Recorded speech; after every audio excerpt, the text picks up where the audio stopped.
দাঁড়াও স্বপ্না, কি হলো স্যার, আপনি আমার পথ আগলে দাঁড়িয়েছেন কেন? আমার একটু সময় দাও, তোমার সাথে আমার পার্সোনাল কথা আছে।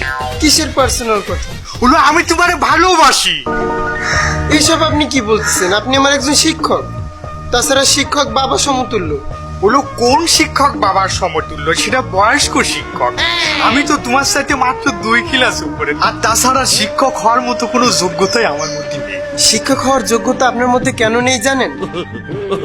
শিক্ষক হতে গেলে ভালো চরিত্রবান হতে হয়, কিন্তু আপনি তো একজন 100% চরিত্রহীন। আপনার মধ্যে শিক্ষক হওয়ার কোনো যোগ্যতাই নেই। সে তুমি যাই বলো স্বপ্না, আমি চরিত্রহীন হই আর চরিত্র নাই থাকুক আমার, সেটা শুধু তোমার জন্য।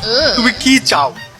আমি তোমার কোশ্চেন এনে দেবো, আমি তোমার লাস্টের বেঞ্চে বসা সব দেখে দেখে তোমার পরীক্ষা দেবো। তোমার জন্য আমি জিপিএ 5 পাওয়া একটা সার্টিফিকেটও দরকার ম্যানেজ করে দেবো। তাহলে আমি রাজি। দুষ্টু কোথাকার।